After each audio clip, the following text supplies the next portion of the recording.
Assalamualaikum warahmatullahi wabarakatuh. Alhamdulillahi rabbil alamin. Wassalatu wassalamu ala ashrafil anbiya wal mursalin.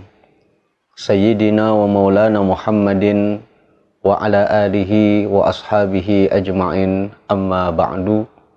Qala Allah ta'ala fi kitabihil karim, a'udzu billahi minasyaitonir rajim. Bismillahirrahmanirrahim.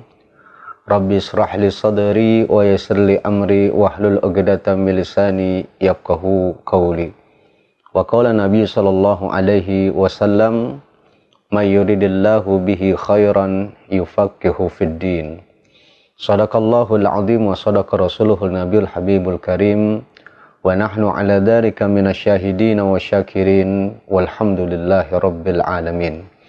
Para pemirsa Al-Husaini Media Center yang berbahagia, alhamdulillah kita dapat berjumpa kembali di dalam pelajaran belajar hadis Nabi Shallallahu Alaihi Wasallam daripada kitab Targhib wa Tarhib.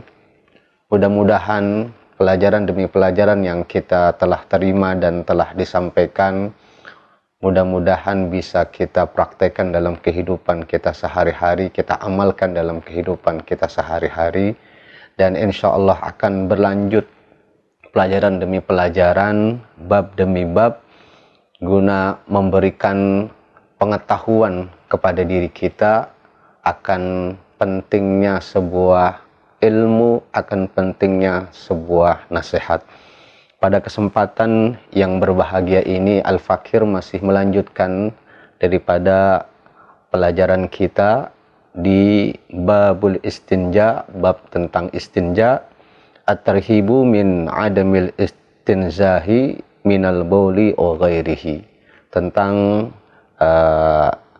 adanya ancaman bagi orang-orang yang tidak beristinja daripada air kencing dan lain sebagainya.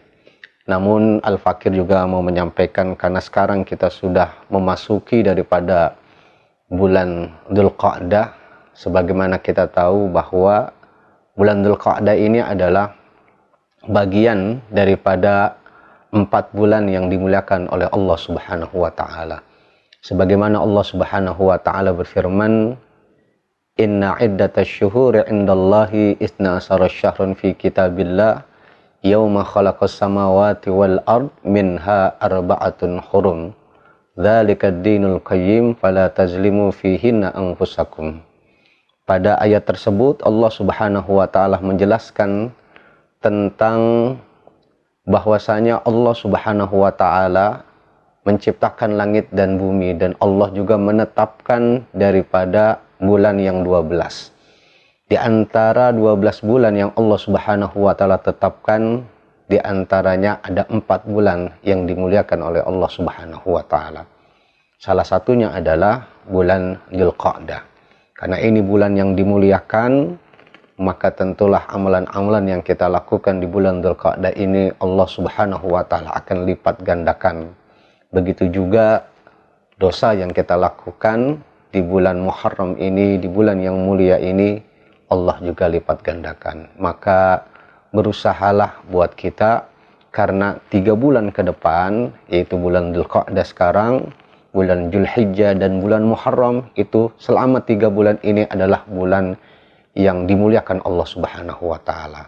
Maka tidak salah bagi kita kalau ada orang beramal dengan hartanya, kalau ada orang beramal dengan tenaganya, maka kita beramal dan memperoleh ridho dari Allah Subhanahu wa taala dengan belajar. Mudah-mudahan belajarnya kita pada kitab At-Targhib wa Tarhib ini menjadi amal soleh buat kita di bulan Dzulqa'dah ini. Dan mudah-mudahan Allah lipat gandakan segala amal yang kita lakukan, dan kita berusaha untuk mengamalkan apa yang insya Allah nanti Al-Fakir sampaikan, bagi Al-Fakir sendiri maupun bagi pemirsa Al-Husaini Media Center yang berbahagia. Baiklah para pemirsa Al-Husaini Media Center yang berbahagia, Al-Fakir akan membacakan lanjutan daripada hadisnya Nabi Shallallahu Alaihi Wasallam di babul al-istinja, bab tentang istinja. Pada pelajaran hadis kita sebelumnya, itu baginda Rasulullah Shallallahu Alaihi Wasallam telah memperingatkan kepada kita tentang ancaman bagi orang-orang yang tidak beristinja dengan baik. Ada sisa najis yang melekat di pakaiannya, di badannya, dan tidak dibersihkan, maka itu menjadi asbab Allah Subhanahu wa Ta'ala mengadab orang yang ada di dalam kubur. Maka untuk menghindari hal tersebut, Rasulullah sudah memperingatkan kepada kita, jangan sampai nasib kita sama dengan orang yang diadab tersebab tidak berusaha untuk membersihkan bekas-bekas istinjanya ketika buang air besar maupun buang air kecil. Bismillahirrahmanirrahim. Radhiyallahu ankum. Wa qala sallallahu alaihi wasallam, dan bersabda Nabi sallallahu alaihi wasallam, ittaqul mala'ina, takutlah kalian kepada tempat-tempat yang dilaknat, ya. Ittaqul mala'ina tsalasa, takutlah kalian kepada 3 tempat yang dilaknat. Qila mal mala'inu tsalasu ya Rasulullah. Kemudian para sahabat pun bertanya, apa yang dimaksud dengan tempat-tempat yang dilaknat, wahai Rasulullah? Kemudian dijawab oleh baginda Nabi sallallahu alaihi wasallam, qala ayyaquda ahadukum fil jilli yastazillu bihi aw fi tariqin aw fi naqima'in, yaitu di mana seseorang buang air besar atau buang air kecil di tempat orang biasa bernaung, di satu tempat di mana orang biasa tempat berteduh.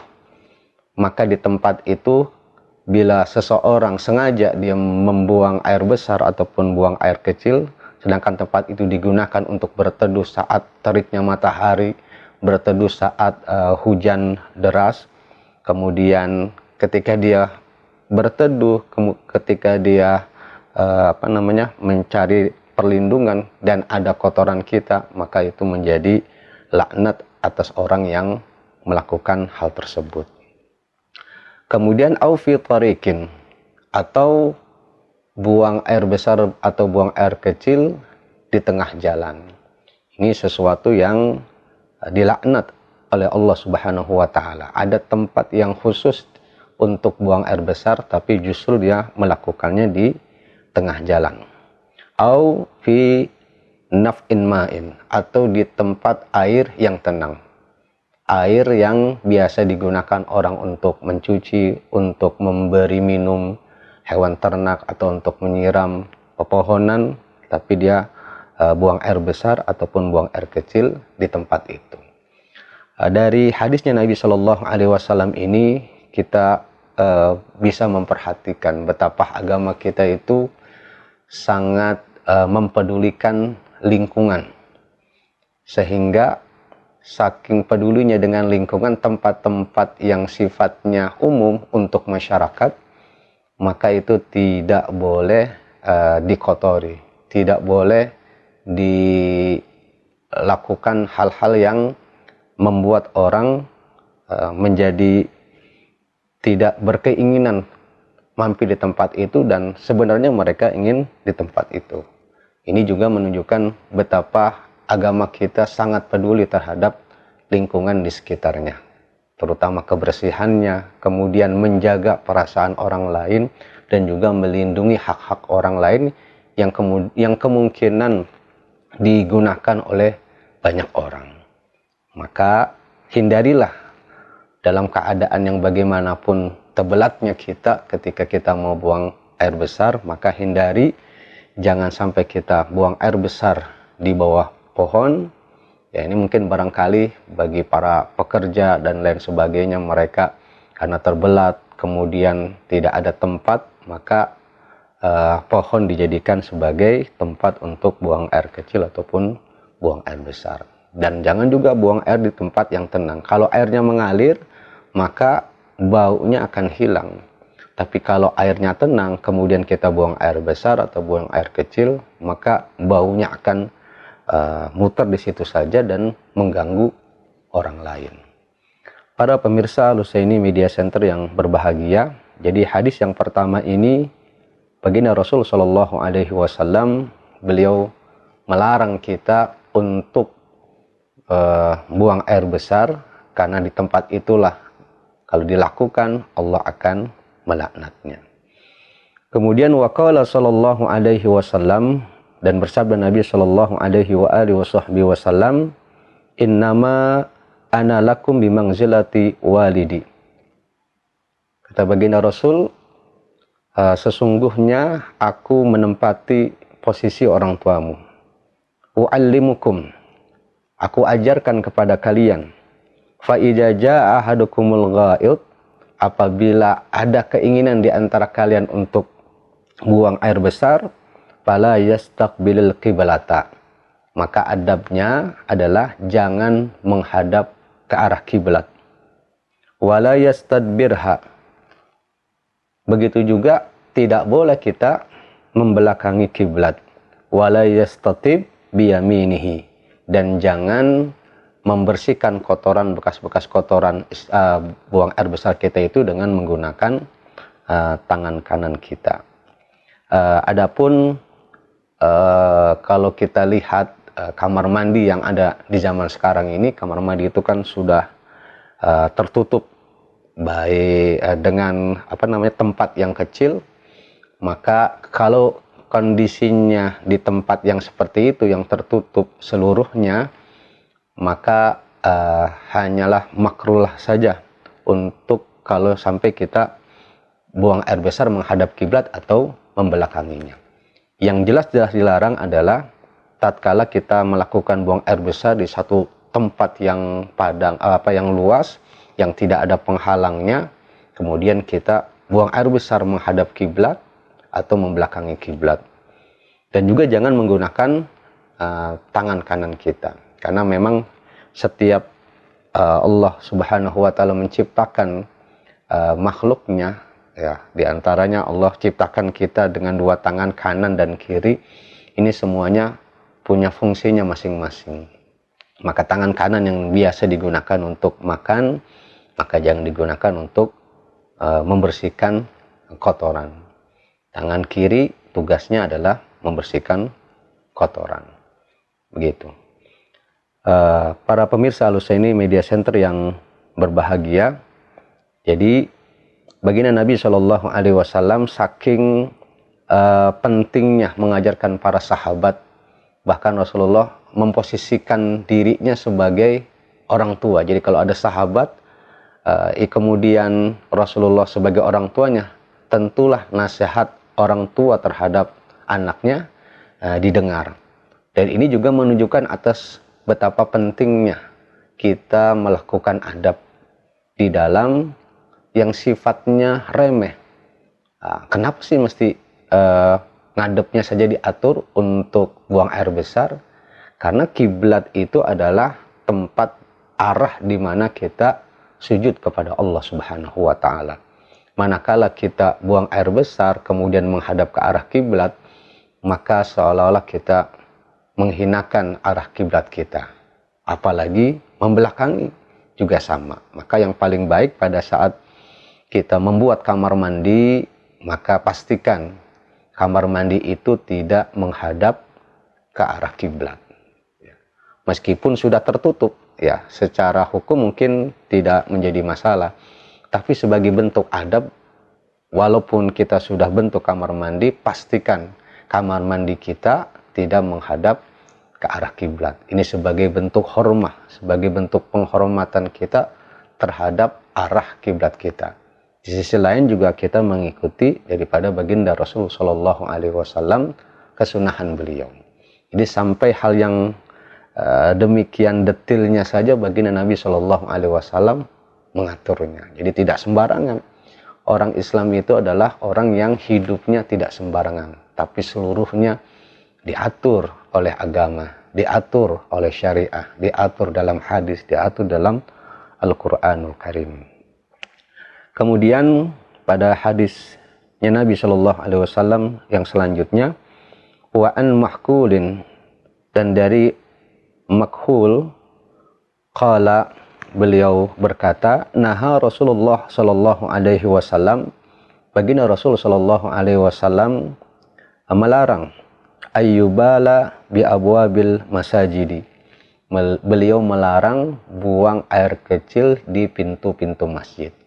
Ya, barangkali kalau di zaman sekarang tidak mungkin orang buang air kecil di pintu-pintu masjid. Tapi di zaman Rasulullah Shallallahu Alaihi Wasallam, masjid itu dibangun tidak seperti halnya masjid di zaman sekarang yang di lantai dengan marmer atau dengan keramik.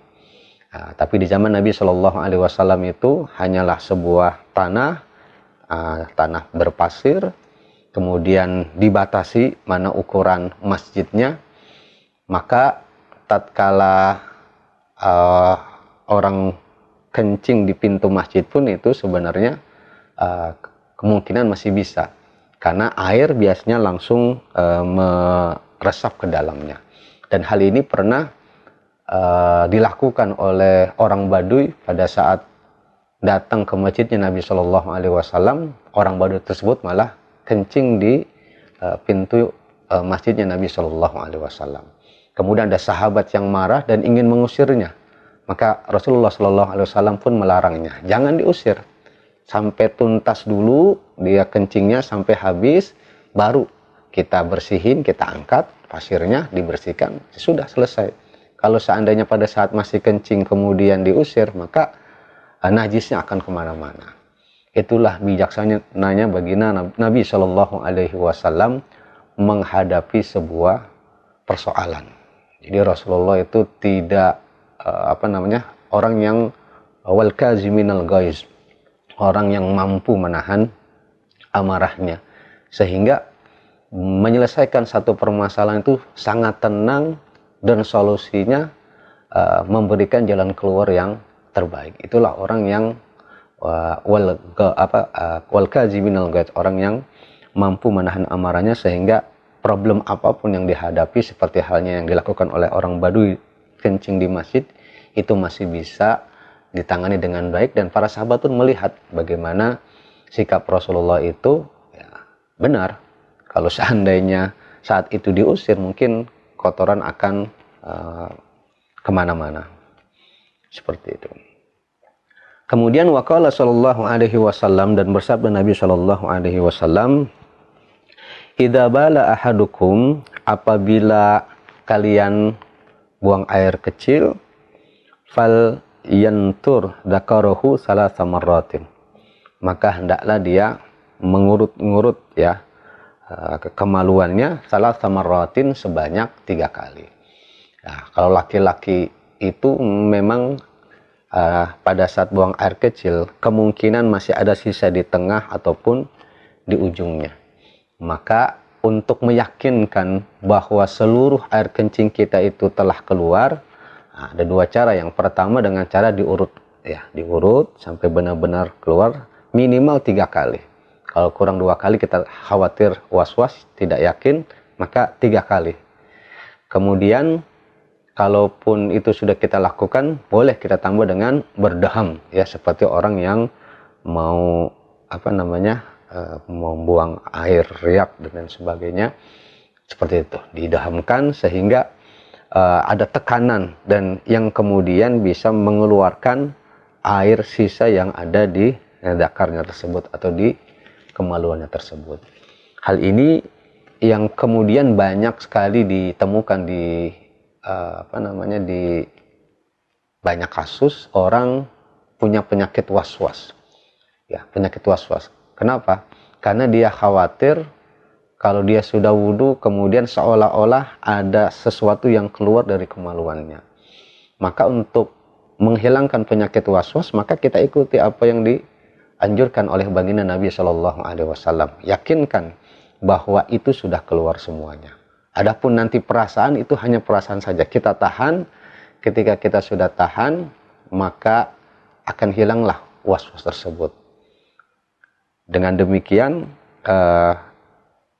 kita akan terhindar dari yang namanya penyakit was-was. Jadi kenapa Rasulullah Shallallahu Alaihi Wasallam itu menganjurkan kepada kita untuk mengurutnya sebanyak 3 kali untuk menghilangkan rasa was-was. Ya, kalau sudah kita lakukan itu, insya Allah kita akan terhindar dari penyakit was-was dan sekaligus membersihkan sisa-sisa kotoran. Kalau kita belum lakukan itu, kemudian keluar, boleh jadi sholat kita bisa batal, karena ada yang keluar, wudhu kita batal, otomatis sholat kita juga menjadi batal. Mungkin nanti penjelasan tentang istinja juga ada di pembahasan khusus di pelajaran kitab Nailur Raja oleh Kiai Haji Ahmad Faisal. Wa an Qatadah an Abdullah bin Sarjisin radhiyallahu anhu, dari Imam Qatadah bin Abdullah bin Sarjisin radhiyallahu anhu, semoga Allah meridhoinya, naha Rasulullah sallallahu alaihi wasallam, baginda Rasul sallallahu alaihi wasallam melarang ayyubala fil juhri, buang air kecil di dalam lubang. Qalu li Qatadah, lalu para sahabat bertanya kepada Qatadah, ma yukrahu minal baul, apa yang menyebabkan hal tersebut dilarang oleh baginda Nabi Shallallahu Alaihi Wasallam untuk buang air besar di al-juhri, di lubang. Qala yuqalu innaha masakinul jin, maka dijawab oleh Qatadah, dikatakan oleh baginda Nabi Shallallahu Alaihi Wasallam, sesungguhnya lubang-lubang tersebut adalah masakinul jin, merupakan tempat-tempat bersembunyinya jin, tempat-tempat tinggalnya jin. Kalau itu kita lakukan, ya maka ketika tempat orang diganggu, ya apalagi makhluk ya, sejenis jin ini, meskipun alamnya berbeda, tapi ketika tempatnya itu dikotorin, maka dia akan marah. Ketika dia marah, maka kita khawatir orang yang melakukan buang air besar sembarangan di lubang itu, ya dikhawatirkan dia akan kena jahatnya tipu daya jin itu sendiri. Itulah kenapa baginda Nabi Shallallahu Alaihi Wasallam melarang. Jadi jangan sampai mengganggu tempat mereka, ya kalau kita tidak mau diganggu oleh mereka juga, oleh bangsa jin. Ya kecuali mungkin kalau di kamar mandi memang ada lubang kakus, ya itu memang tempat yang sudah dikhususkan. Tapi kalau di lubang-lubang yang kita nggak tahu, ya ada tempat lubang ular dan lain sebagainya, nah itu yang kita khawatirkan, karena lubang ular sama lubang jin itu punya kesamaan.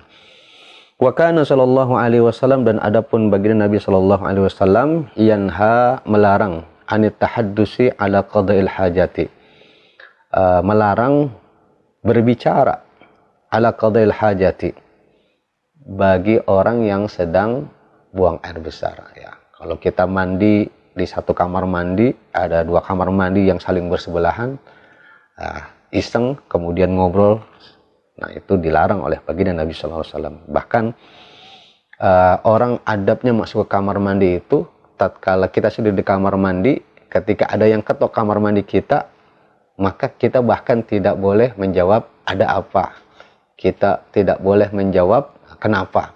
Tapi kita dianjurkan untuk menjawab dengan mendehamkan aja, menandakan bahwa di dalam kamar mandi itu masih ada orang, masih ada kita, gitu. Saking dilarangnya kita berbicara, apalagi dalam keadaan buang air besar, begitu.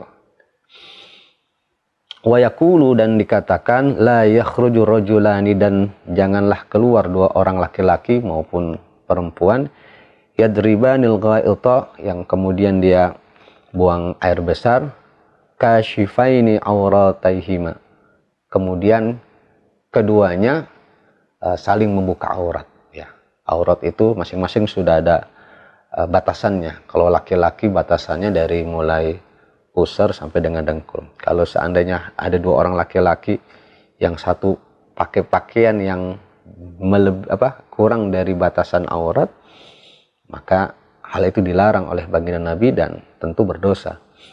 Kemudian yatahaddatsani, udah buka aurat, keduanya juga saling berbicara, ngobrol. Fa innallaha yamkunu ala dzalika, sesungguhnya Allah Subhanahu wa taala membenci hal tersebut.